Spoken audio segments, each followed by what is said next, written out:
of Never Again Live, brought to you by IsraelNow.ca with Mayor Halevi Weinstein as our host. We'll do a little intro. We'll introduce our guests. We'll get rolling. So while we're doing this little intro, everybody please put on your laptops, your computers, your PCs, whatever other mechanism you use, share it. Like us, we're on our own website live right now, which is IsraelNow.ca, like in Canada. We're also on our Never Again Live Facebook page, as well as our YouTube channel. So we're going to get started. This is Never Again Live podcast series.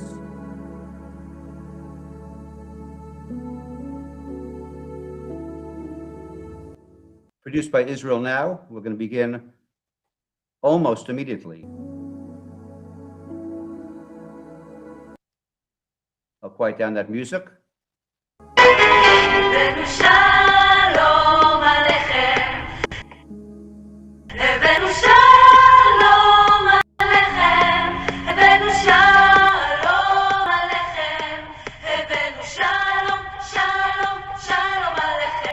Okay, enough of that, Michigas, to start the Sunday afternoon in Canada, South Texas down here, and in Israel with our guests.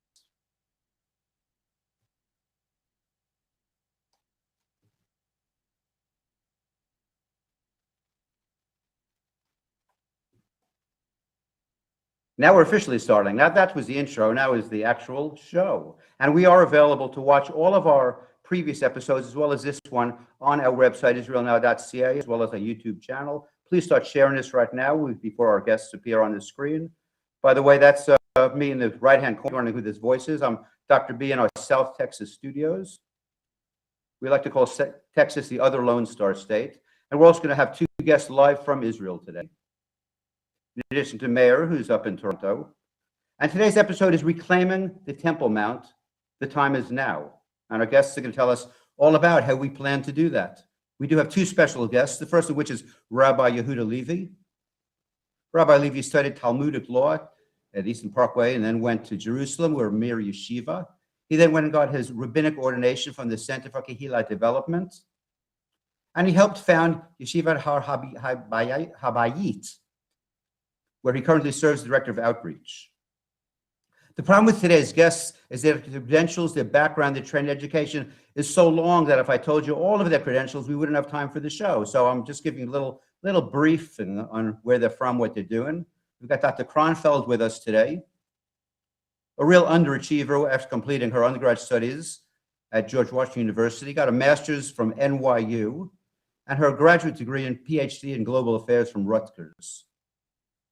She's an expert in foreign policy, national security. She's widely published in newspapers and periodicals. She's appeared on well over a dozen television programs and radio programs. I was counting them. Once I hit a dozen, I figured that's enough. Melissa served in a leadership position on boards of over 40 nonprofits and launched Passion for a Purpose, a social impact and philanthropic development agency with offices in both New York as well as in Israel. So our guests, Melissa and Rabbi Yehuda, have a joint project, which we're going to learn all about tonight, so I'm not going to tell you about it, but it is basically High on the Har.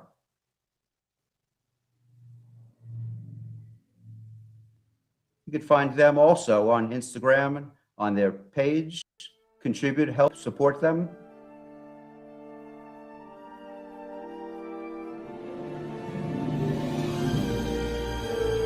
The world is a dangerous place not because of those who do evil, but because of those who look on and do nothing. That's what Albert Einstein said. And here at IsraelNow.ca, we don't sit around and do nothing. We're proactive, we're active, we're fighting to end anti-Semitism. So please join us at IsraelNow.ca. Like us, share us, support us. And without any further ado, I'm going to bring Mayor Weinstein onto the screen, who is our host. Mayor, take it away.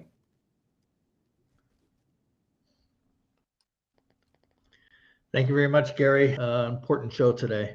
This is the month of El. We're getting ready for Rosh Hashanah, for the high holidays. And what an amazing topic we're going to be discussing today. I was in Israel just a little while ago and been there for over 3 months.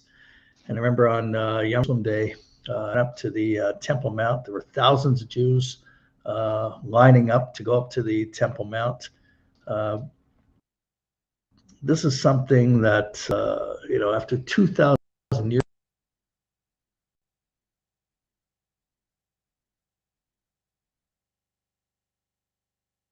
the rebirth of our people, our nation, and to be able to go up to the Temple Mount and to discuss the rebuilding of the temple. There's a process, but first we have to get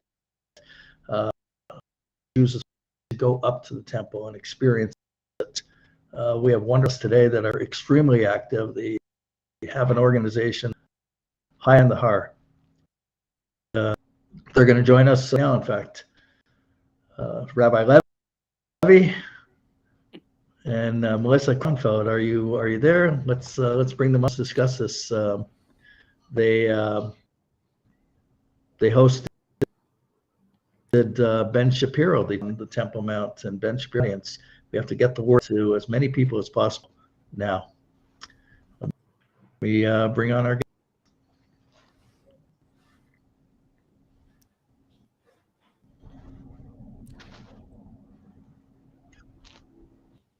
Rabbi, when we first hear from you, just tell us a little about. Hi, Rabbi Levi, the Kronfeld. How are you guys doing?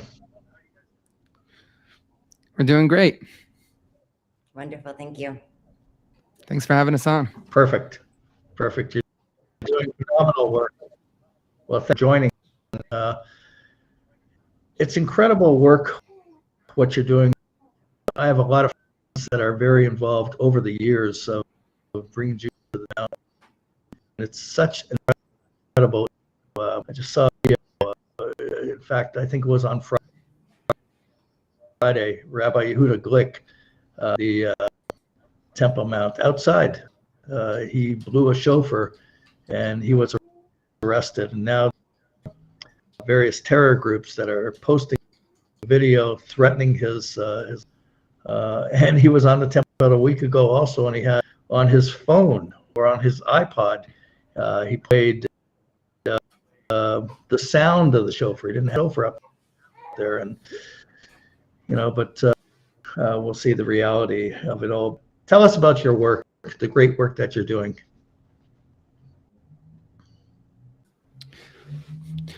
Sure. Well, we started off about just under a year ago, I would say, where we started recognizing that the work that I was doing along with the yeshiva that I currently am serve as director, Yeshiva Rabbi, which is a group of dedicated young men who come up every day, twice a day, and we have one goal in mind, which is the goal stated in Scripture, which is Ki mitzion tetzeh Torah, from Zion shall the Torah go forth.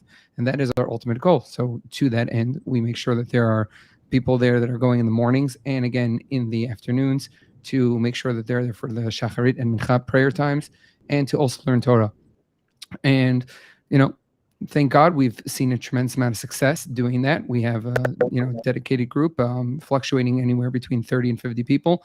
And a lot of the freedoms that Jews have been gaining from their time, on Temple Mount has largely been through the efforts of our Avrechim, our young men who come every day, because nothing tells the government more that this is a holy site for Jews, more than Jews coming and doing their part by going there. So roughly about, as I mentioned, just under a year ago, I met Dr. Kronfeld, and we realized that there is a need, not just within the internal work that we're doing of getting people up there on a regular basis, but also a tremendous need to do outreach, to do outreach, to reach out to people outside of our circles, to reach out and let people know that the Temple Mount is actually not only the holiest site for Judaism, but is also, as Isaiah writes, it's the house of prayer for all nations. It's a place for everybody to reach out and to come and to feel close to God here. It's a place that God set aside from the start. And I credit Dr. Kronfeld for really taking the vision and running with it. She's been incredible in what she's been able to do, and the amount of outreach and the amount of celebrities and people that we've been able to reach and to take and to guide. And I'm just going to hand it over to her because she can say it far more, far better than I can. Thank you, Rabbi Levi. I appreciate that. To reiterate what Levi said, we actually met just under a year ago on the Har, and we became friends. And sometimes, you just know that you can do really good things with people. And we were at the same place at the same time, spiritually and in context of the Har. And Rabbi Levi is a brilliant photographer and videographer, and his capacity to capture the Har really captured my heart. And the way he sees the Har through the lens is the way I see it when I'm up there every day. And the experience that he's able to share through his pictures and videos was really something that I found amazing. And I was very grateful that the Yeshiva Har Bait community kind of took me in and allowed me, as I joke, to be the 11th man in the minyan, and adopted me into their community and allowed me to stick around and hang out with them, slowly adjusting to my presence, but adjusting now nonetheless. I really wanted to take what Yeshiva Har Bait was doing, because it was incredible. They were sharing live streams, pictures, videos, and having this three times daily, actually, minyan at 7, 9:30, and 1:30. And I wanted to, excuse me, and I wanted to be able to make it accessible to an audience that would never look up a yeshiva, that would never stumble across a yeshiva's website, that may not look at Rabbi Levi and think, that's an Instagram I'm going to follow. And I thought, what if we took the whole concept, and I'm just teasing Rabbi Levi, but what if we took the whole concept of Yeshiva Har Bait, and I don't want to, make it sexy and Anglo and not flashy, but having spent my entire career in the impact space and in advertising and marketing and taking sometimes really tough ideas, whether it's child sexual assault and human trafficking or anti-Semitism and human rights, and turning it into something that is attractive for people to follow, not just maybe initially because they're like, oh, I'm very attracted to that ideal, but they become attracted to what they see, and then they get sucked into the concept because they realize how valuable and important it is. And so High in the Har originally started as simply a social media project where I could take everything Rabbi Levi and the Shiva was doing and anglicize it. And within a month of putting it out there, we just started growing, and followers and people started reaching out like, hey, can I come? And I never in a million years imagined it would turn into an advocacy platform or a tour agency, which now it has, with our complimentary tours Sunday through Thursday at 9:30 and 1:30, and additional times if booked in advance. But that's exactly what it turned into. And I think that's really not only a testament to Rabbi Levi's incredible capacity to create content, but really it is a testament to how important the Temple Mount is. As I often say when we speak to people, the Temple Mount was for centuries the central organizing principle of Jewish life. And when we lost the physical temple, we lost more than just a physical institution where we prayed and sacrificed, but we lost how we identified our community, our personhood, our nationhood, our faith. And I think by being reminded of that, for the first time in a long time, and there are plenty of amazing groups and activists like Rabbi Glick who are very close to doing a lot of good work. But there was something about High on the Har itself that resonated with people. And it was within less than a year, because really the platform only launched during the summer itself. In less than a year, it has caused an awakening in people. And Baruch Hashem, we're not even able to keep up with the amount of requests that we get daily. We do our best. But it's just the outburst, and I think that's very little to do with Rabbi Levi or myself, but has everything to do with the power of the Temple Mount.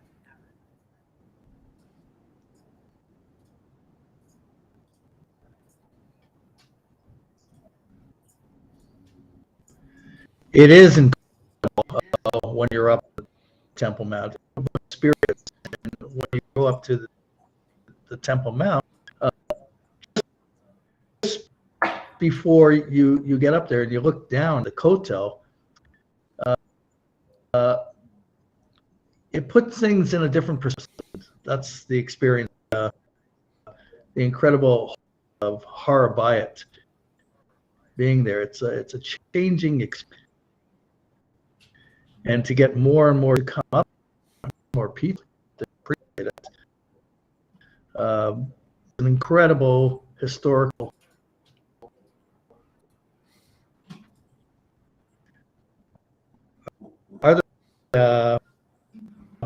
is the on the We're having a little problem with Mayor's Temple Mount, audio, because we have so I'm going to classes that they're put trying guests to on the the screen. situation there. Some Torah learning. I'm going to let you guys talk because Mayor's internet connection is coming in and out. So why don't you just tell us all about your projects, what you're doing, what we can do to help, and just you'll take it away until Mayor reappears. All right, so I'd like to turn the floor over to Dr. Kronfeld, as I feel like she is far more, able to describe this in a much better way than I can. I think the most important thing for your listening and watching audience to know is that the Temple Mount is open. It is a place that you can go. If you are concerned about the halakha, if maybe you've had a rabbi tell you that you can't go, unfortunately, I hate to sit here and tell you is that your rabbi is wrong. We absolutely are. We absolutely know where the, I'm sorry, but it's true. We absolutely know where the rock is. And even if we take the most absurd estimates by the best archaeologists and rabbis of where potentially the Beit HaMikdash stood, the most obscure ones, we still have a path around the Temple Mount complex that is completely and totally halakhically secure. If you are doing it from an archaeological perspective, all the archaeologists, save one, are basically in agreement within a matter of a few inches of exactly where the Beit HaMikdash stood. And if we have an unbroken bond from the time of Adam and Eve to today, through the greatest rabbis of all time, who we all hold, that have told us that we can go there. As I'm sure many of you in the audience are aware, Rabbi Akiva stood so close that he saw a fox emerge from the rubble of the Temple Mount. So whatever you have been told about not being able to go, forget that. We are able to take you to the Temple Mount. That is the first and most important thing that you should know. Second, we will take you to the Temple Mount. We will take you on that route. We will show you the way, and we will show you the archaeology, the hidden secrets, the current political, the stuff that, that explains the current political climate.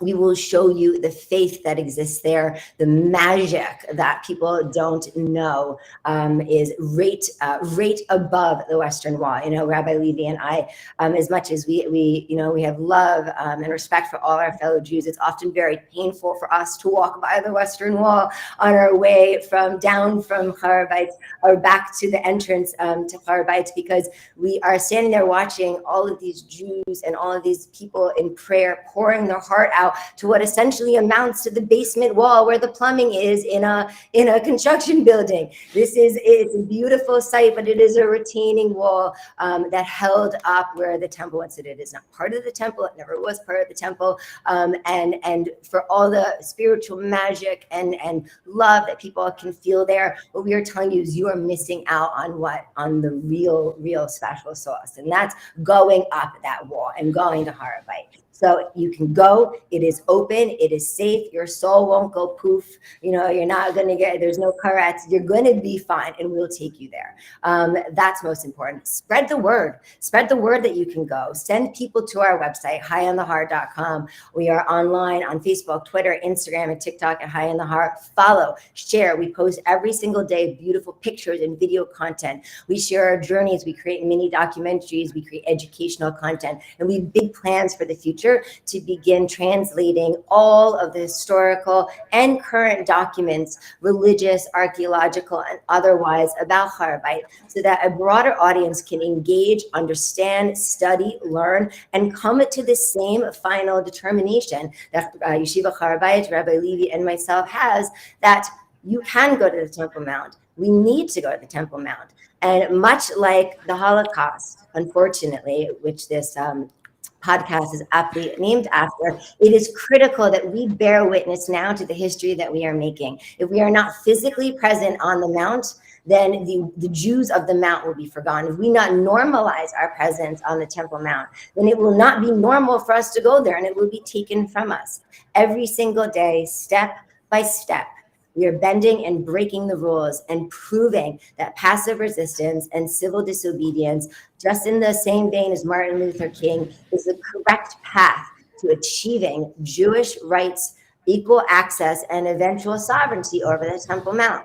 And I'll give your listening audience one really great example. It's been on the internet a lot lately. A lot of people say you can't drink water from the water fountains on Har HaBayit. Well, that was true up until about 6 months ago, because we started changing that rules. With help from Be'edenu, with Rabbi Glick, we slowly but surely started pushing towards the water fountains, drinking from the water fountains. And when we were stopped, we would ask the cops, why? Why can't I drink from the water fountains? And they would have to tell us, because you're Jewish. Well, I'm sorry, but I'm pretty sure history has proven the banality and stupidity of that time and time again. And when confronted with the absurdity of the situation of telling a Jewish mother, a Jewish child, a Jewish woman, an old man, an old lady that they can't get a glass of water on a hot day, eventually that stopped. And one by one, we started taking over the water fountains. And we've got our eyes on all of them. And we will at some point be drinking from each and every single one, whether or not we are thirsty, because it is not just about the water, but it is about equality. Because for centuries, our synagogue has stood at that spot. And for centuries, we have refused to recognize that rebuilding it is the most fundamental part of the Jewish faith. And the reason why we continue to exist in the situation that we are today, with the diaspora all around the world, confronting our enemies, faced with constant war, being led by politicians that are weak and feckless and lie, is because we refuse to recognize that God has said to us, build my house so I may dwell amongst you and give you the life that I have promised you, since the time of your ancestors. Live by my covenant, build my house, and I will make things better. I think I'll get off my bima now and pass it over to Rabbi Levi, who maybe can explain a little bit more about the halacha and why it is totally safe to go to the Temple Mount. Wow, even I'm inspired at this point. I want to go. Think they have opening hours tomorrow? Yes. All right, so I am. Amazing. Well, so I'm just going to take a few minutes to go through the basic tenets of the Torah law, to hopefully not cause everybody's eyes to glaze over, but we'll go through this as quickly as we possibly can. The Torah tells us that there are certain types of impurities that are not allowed into certain areas. So you'll hear rabbis say one's not allowed to go to the Temple Mount because we're all on the status of someone who's impure from coming in contact with a dead body, and therefore we are not allowed to go to the Temple Mount, which is one of the areas that one who is impure from coming in contact with a dead body, and whether that has been because you went to a funeral or you were ever came in contact with anywhere within. I'm going to leave the complex halachic reasonings behind it, but basically we all have to assume that we're in that status. What people erroneously make the claim is that is true for the entire Temple Mount, when in fact the Torah tells us that it's not. It is only the area where the temple itself stood. That takes up less than 13% of the entire Temple Mount that is available today. And therefore, if we can have a starting point where we can map the actual temple on the Temple Mount, we would now know where the area that is strictly forbidden for someone who is a tamei met, someone who is impure from coming in contact with a dead body, is not allowed to go. So I will preface and make sure that it's clear. Torah law does not allow anybody to go into the area of where the temple stood on the Temple Mount. Now, it happens to be, as Dr. Kronfeld mentioned before, we have the longest standing tradition in our history from the destruction of the temple till today, with a very clear paper trail describing that the location where the temple stood is located inside the building today known as the Dome of the Rock. Now that we have the starting point, we can now take the rest of the Temple Mount.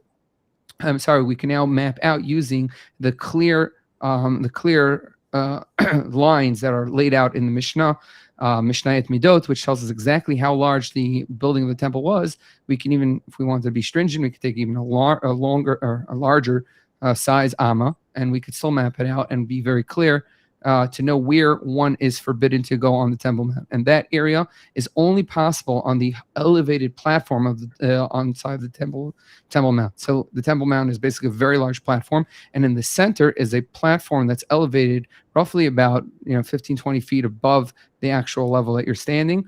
And that on that elevated platform is where the Dome of the Rock is standing. So we caution any of the listeners, whether they're Jewish or not, if they're ever going to visit the Temple Mount, they must avoid that elevated platform, because there is a serious Torah prohibition for a Jew and for non-Jews to enter into that area without becoming purified.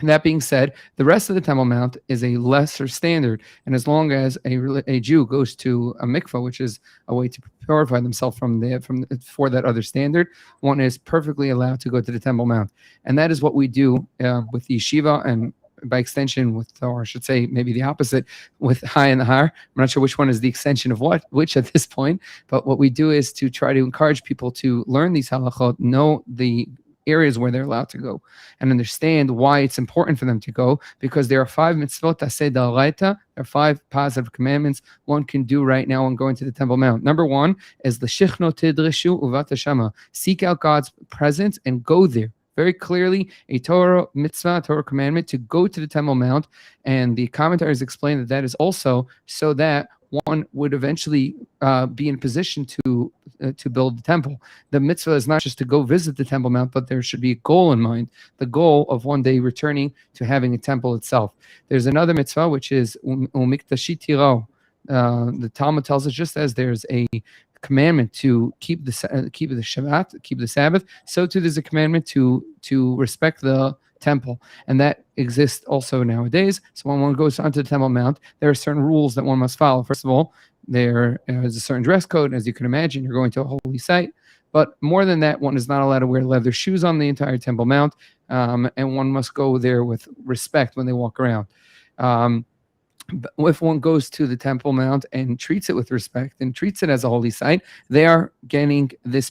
They're doing this positive commandment of umikdashi tiro. The third mitzvah that one can do, the third positive commandment one can do, is avodah b'mikdash, to serve God in the holiest of sites. This is since the dawn of time, at least according to the way the biblical narrative, this site has been set aside as the holiest site, is a site dedicated for prayer, for repentance, and for service to God. According to our tradition, this is the site where Adam, the first man, was created. This is the site where Cain and Abel brought their sacrifices in their sacrifice duel. This is the place where Abraham bound Isaac. This is the place where Isaac prayed for children. This is the place where Jacob had his dream with the angels going up and down. This is the site where Solomon built the first temple. This is the site where Zerubbabel built the second temple. And this is the site where we will eventually build the third temple. Now, this, as the Talmud tells us, this is the site for prayer. When Jacob had his dream, the Torah tells us that Jacob woke with a start, and he said, "Is it possible that God is in this place and I didn't realize it?" And he proclaimed, "How awesome is this place? This is the house of God and the gateway to heaven." And by doing so, the Talmud teaches us that this is actually tells us that anybody who prays in this specific site in Jerusalem, it is as if they prayed in front of the heavenly throne. Shashar Shamayim Shamu. This is the gateway to heaven. Upetach patuach l'shmoya tefillah, and the door is always open to your prayer. The Talmud in Smachot tells us that anybody who has any need whatsoever should go to this site and pray, and their prayers will be listened to. When Solomon finished the temple, he prayed in front of God, and God gave him a guarantee that this would be the site for all prayer to be accepted from now on out.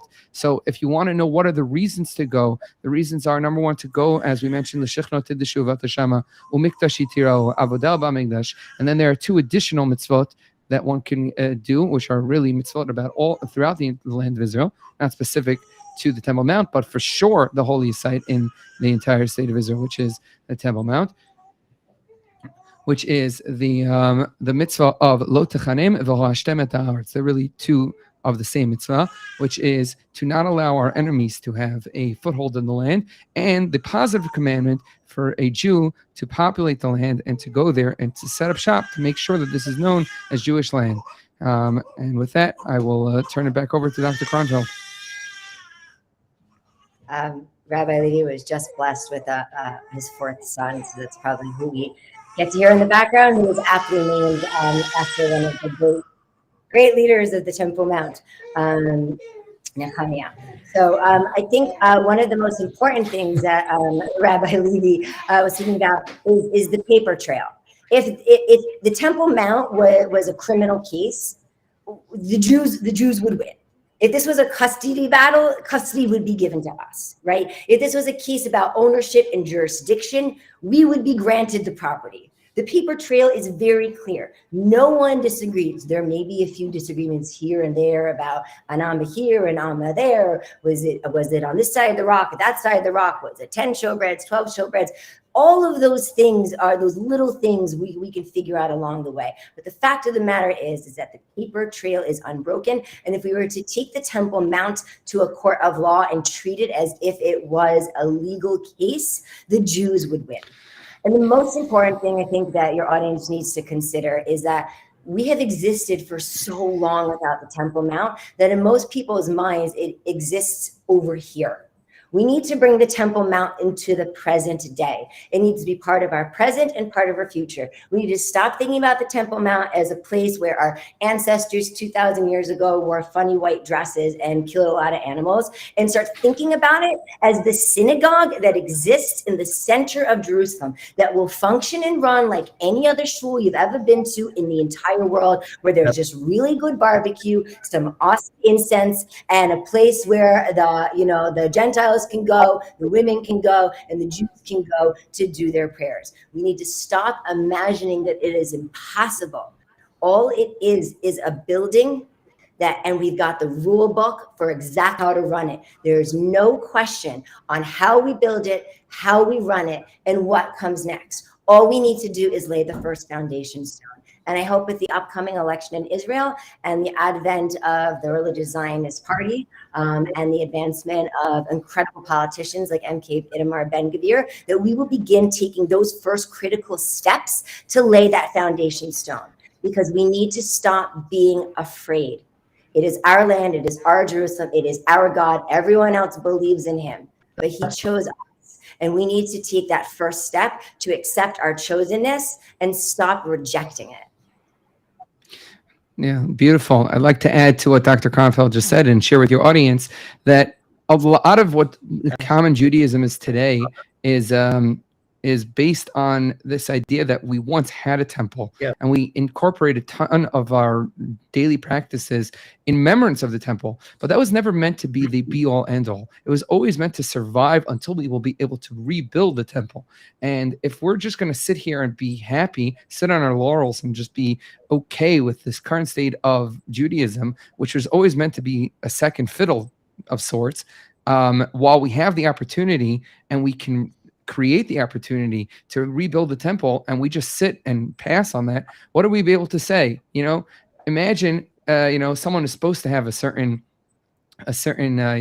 trip, and Corona hits and they can't have it, so they have something in lieu of that. Let's say they have a small party instead of what they were supposed to have. But if you have the ability to actually have the real deal and you still choose the small party, that shows that you don't really want the real deal. You don't really want the main thing. So if we're sitting here and saying that we want, that's a great graphic, just the graphic is a little bit wrong. The temple has to be facing the other way. Sorry, that's the rabbi in me.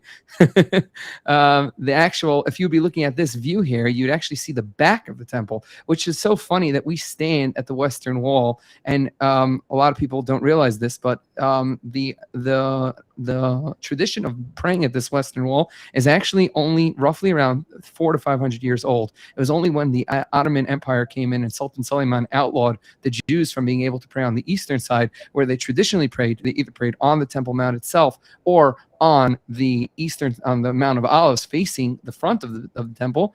It's only then that we were forced to face the back. And this is when people pray at the Kotel, they're actually facing the back of the building. But back to what I was saying, this idea, and I hope your listeners are enjoying this idea.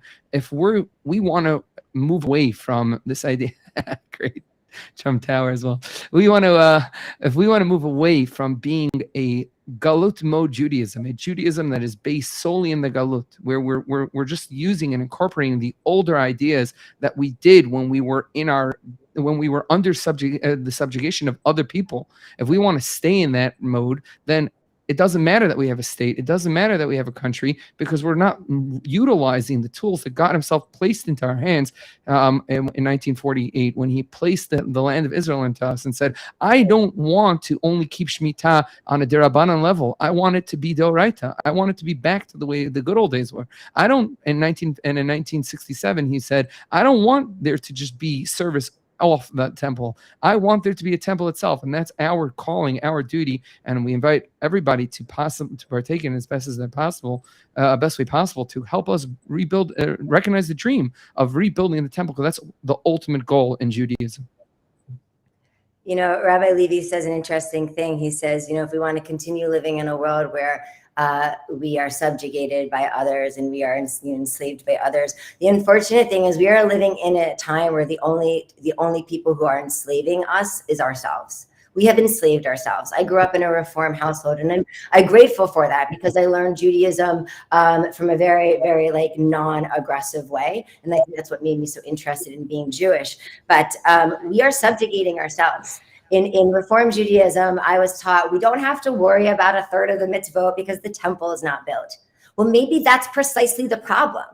We are not worrying about a third of the mitzvot because we're not rebuilding the temple. To cast aside a third of the commandments that God gave us is like saying, oh, I'll take 2/3 God and a slice of a pickle. Like, no, it doesn't work that way. You either take the whole Torah or you take none of it at all. You don't get to pick and choose. I mean, of course, we can live our own lifestyles and we can choose to wear a wig or not wear a wig, or wear a dress or wear pants. But what we cannot do is choose to ignore a third of the mitzvot simply because the temple is not built. That's the challenge of our generation, is that we need to bring those the third mitzvot back into our lives. We are the generation we've been waiting for.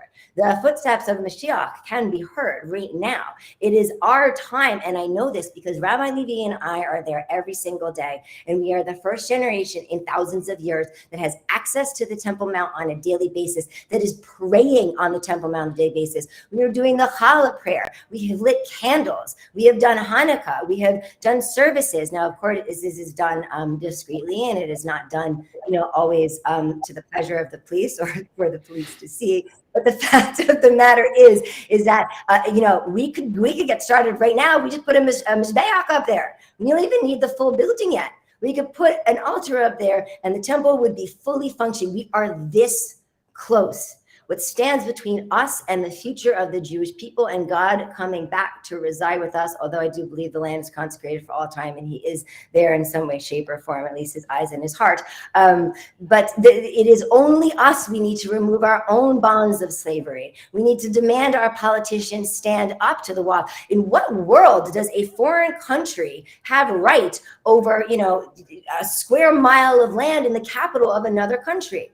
This is not the Soviet Union. This is the state of Israel. This is the land of Israel. This is the nation of Israel.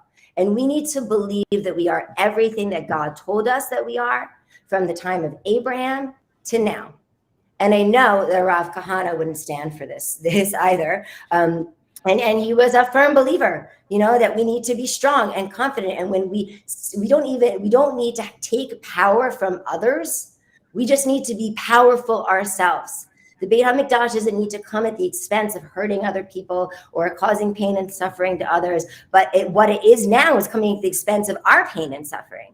It needs to end. It needs to stop. And we need to demand our government do something. We need to demand of ourselves that we take upon these mitzvot. And the only way to do that is to lay that first foundation stone. And I know we may not see the construction or the opening day of the Beit HaMikdash or the first sacrifice or even the first time the incense is lit or when they hang the curtain. But I absolutely am 100% fundamentally certain that Rabbi and Levi, your listening audience, and yourself, Mayor, will live to see the laying of the first foundation stone of the third temple. Baruch Hashem. Wow. Amen. Yep. It's a sad reality, but the people ask me, like, what would it take for us to actually have the temple? And the reality is that when 80% of the state of Israel wants a temple, there will be a temple. When 80% of the population of the state of Israel wants sacrifices and offerings on the Temple Mount, that's when that will happen. It can't happen because of a small group of people, no matter how pure their intentions are. It can't happen with just their work. We need you. We need your participation. We need your involvement. Without it, we're just a few people doing things, and we run the risk of being written off by the media as a bunch of crazies and a bunch of lunatics who are just trying to incite.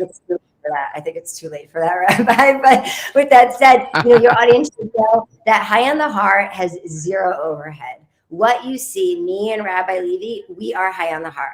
We go each and every single day that Jews are permitted on the Temple Mount. We are there leading tours. Your donations, and I'm not soliciting your audience, but your donations to High on the Har simply go to us being able to continue to provide complimentary tours and create educational material. We don't have a staff. We don't have an office. The only expenses we have are our website, our email, and Rabbi Levi isn't buying occasional lunch in between ascensions because it can be hot and or cold or rainy up there from time to time. And we sometimes need a coffee to keep warm. But other than that, 100% of the donations that go to this organization simply allow us to get people to the Har. And one of the things that we hope to do in the coming years, or hopefully year, God willing, if we can find people to support us, is to provide a stipend.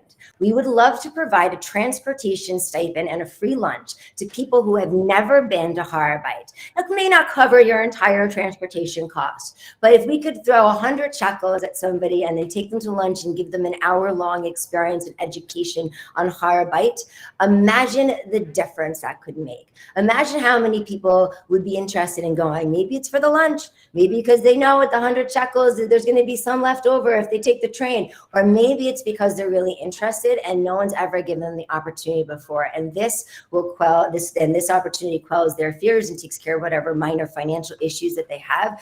But we want to use every single penny that we raise exclusively towards this. We're not buying anything. We're not spending anything. We have no salaries. We are both full-time volunteers who work full-time jobs and run companies and other things together. Me and Rabbi Levi have multiple projects together, and we work all day long simply so that we could, actually all night long, so that we can spend all day on the Har. Every single morning and every single afternoon we are there, and then we get up when the Har is closed, we go home and we get back to work doing the 1,000 other things that we need to do so that we can get up the next morning and do that. And for your listening audience, I live in Tel Aviv. I travel, I get up and I travel that distance from Tel Aviv to Jerusalem to lead those tours. Sometimes leaving my house as early as 4 or 5 in the morning to get there for the 7 a.m. ascension because it matters that much. And if I can do it every day, and Rabbi Levi with 4 children and multiple jobs and being my partner in every project that we do, then you can do it too. Let me ask you a quick question. All right, Mayor.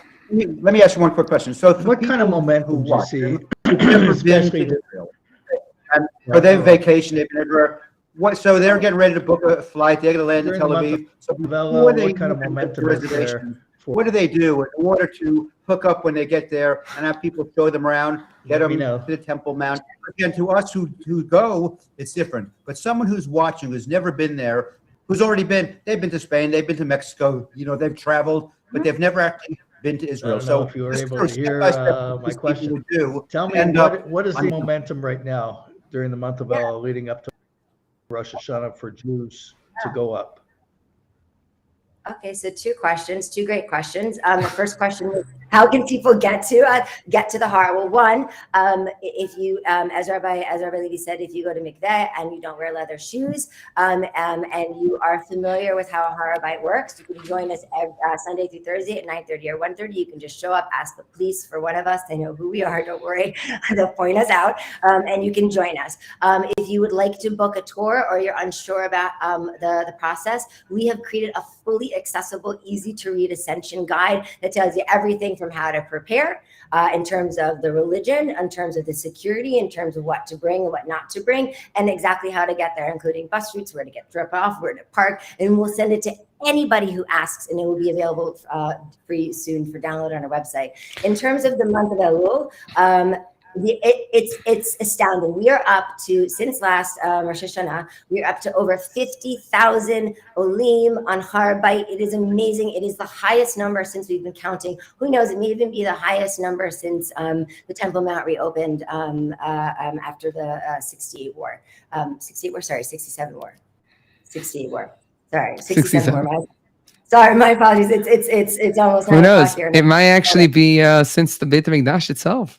Right, it may even be, and that tells me everything I need to know about where the Temple Mount is going. People are climbing, people are ready to go, and you may be seeing in the news, Hamas is threatening. There's 73 credible reports of terrorism. Guess what? There always is. Okay, there's always a credible threat of terrorism. Every single time Rabbi Levi and I step out onto that platform, it is first and foremost on our minds that we may not step off. It's just that simple. It's just that simple. And that is the risk that we are willing to take. So we have walked through riots. We have been spat at. We've had stones thrown at us. But the most important thing that your listening audience needs to know is that since the Beit HaMikdash, since the Temple Mount complex has opened, since 1967, there has not been one single Jew who has been killed or seriously injured on the Har. Not one. Unfortunately, 2 Druze police officers were killed. And I know other police officers have been injured, but there has not been one Jewish worshiper who has ascended to the Temple Mount complex who has been injured or hurt. And me and Rabbi, we've been in some pretty sticky situations, and we have come pretty darn close, and nothing has happened. And that tells me that the divine presence is not only there, but he walks with each and every one of us that goes in pure of heart and believes the same thing that we believe, maybe not as much or as strongly or as an extreme, but you are safe and sound, not only with us, but because God is there and he'll walk with you. And of course, I'd like to thank publicly the Israeli police for their tremendous amount of work that they do to always ensure our safety and make sure that all those that are visiting there are protected. And we, there's no words. How lucky are we that we get to live in a country that is protected by our own? We have a police force and an army that is out to keep the Jewish people safe. And what a dream that my grandparents would have had access to that, my great grandparents, and we get to be here living almost like the times of David HaMelech with the Jewish army, and that is something incredible. So I mean, everything that Dr. Kronfeld said, she's so much better at describing it than I am. So I definitely concur, and that was an amazing thing. So definitely thank you for the opportunity.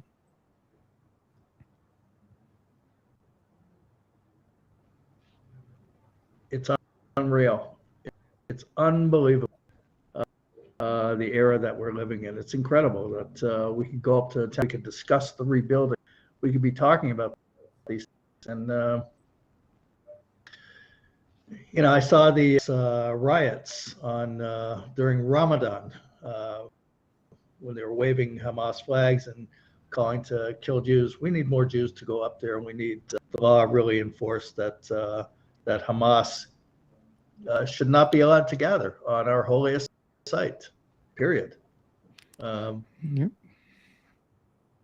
It's odd to live implement that and see to it. I say it's odd to live in a world where and I'm sorry we missed you on Jerusalem Day, but we were certainly up there on Jerusalem Day. Go ahead. Great time. Yeah. How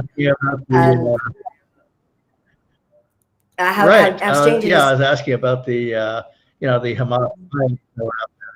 Mm-hmm.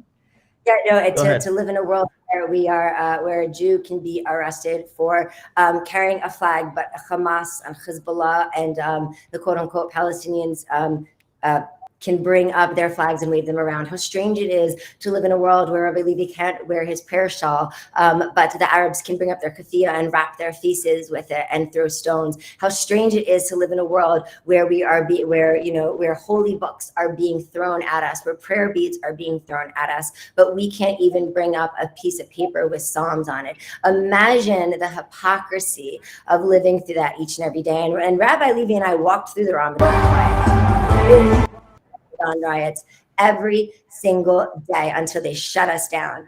And I cannot tell you the destruction that they've caused, the antiquities, the burning of the beams, the cedars, the cedar beams up there, the stairs that lead up to the women's courtyard where the famed Nicanor gates were. They are still damaged to this day. I trip on them probably at least once a week. And it doesn't have to be this way.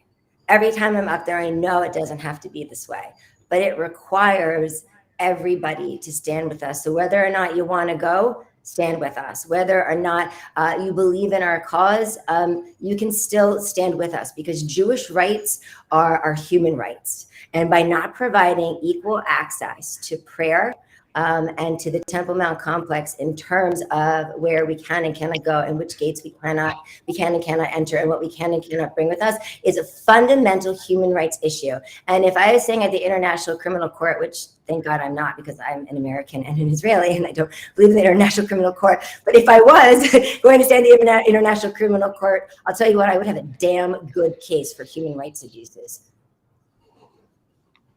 Yep. Well, it goes without saying that that if we refuse as a nation to take care of our holiest of sites, we can't expect our enemies to do the same for it. We can't expect them to treat it with the same respect that we are. If we don't do it, if we don't treat it with respect, and I'm not talking about whether it's consciously or not. If we don't go as collectively to the Temple Mount, we can't expect those that want our destruction to treat it with respect. And therefore, we're just going to repeat the same thing we've been saying all along to your listeners, which is that if you want to make the single biggest difference that you can make towards the rebuilding of the Beit HaMikdash, is by coming there, coming and visiting and recognizing that this is your holy site. It's not my holy site and I'm inviting you in. It's not Dr. Kronfeld's holy site and she's inviting you in. It's your holy site that God gave to you. God gave it to all of the Jews. God gave it to all of the Jewish nation. God gave it to all the nations as a place to pray. It is the way we can connect. And if every one of your listeners goes out and makes it a point to visit the Temple Mount, obviously in accordance with halakha, in accordance with respecting the wishes of God who set up the rules here, and recognizing that this is a place that we need, we cannot continue without it, that would make all the difference in eventually changing the patterns of what's going on there and making it much more safer, much more accessible, a place that everybody can pray, and a place that people can openly practice Judaism. And eventually that will lead to the building of the temple. Amen. Amen. We didn't plan that, but but that's how it works out. Mayor, I guess our time is up. So as your secondary host tonight, I'm going to throw the microphone back to you, and thank you so much on behalf of myself and Rabbi Levi, the entire community on the Temple Mount, Yeshiva Charbait, our partners at Israel Unwired, Marbechai, Passion for a Purpose, Altalena Brands. I hope I'm not missing anybody. Am I missing anybody, Rabbi Levi? On behalf of everyone that we work with.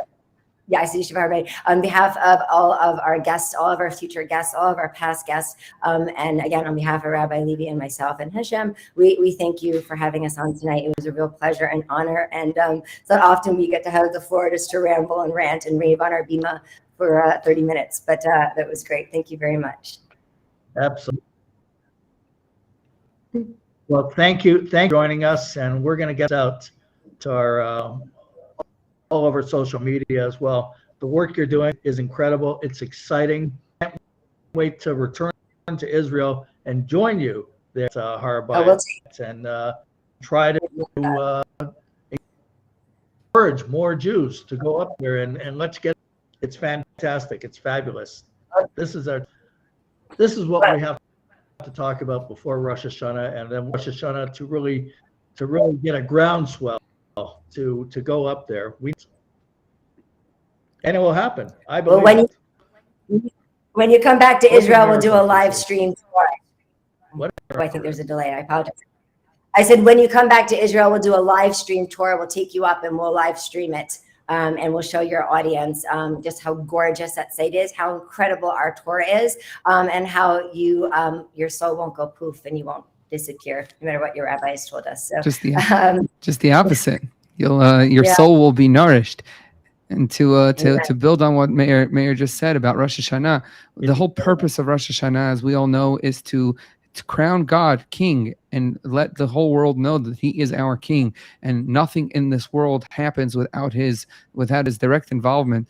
And the best place that can be done is exactly on the Temple Mount itself, because that is God's palace. And while the physical building may not be there, we know, as God himself said, in my eyes and my heart will always be there on that site. And there's no greater place to reach out and say, Hashem hu Elokim. Hashem is God. He is the king of the world. He's the master of the universe, from his site, from his palace, from Har HaBayit. And we invite you all to join us and to experience that yourself, because there's no greater way to experience it. Amen. Mayor, quick closing comment before we play Hatikva, how we always end our program. Well, Mayor's sound is out, so I could dub his voice and say, thank you, everybody, for joining us. We hope to see you again very soon with everybody's sound working. Until then, thank you so much, our guests, for being with us. It was fantastic. I'm going to put on, I could make Mayor say anything I wanted to say right now. That'd be kind of fun, but I'll resist the temptation, and I'm going to play Hatikva. Okay, Mayor, you don't realize that we can't hear you. Mm-hmm.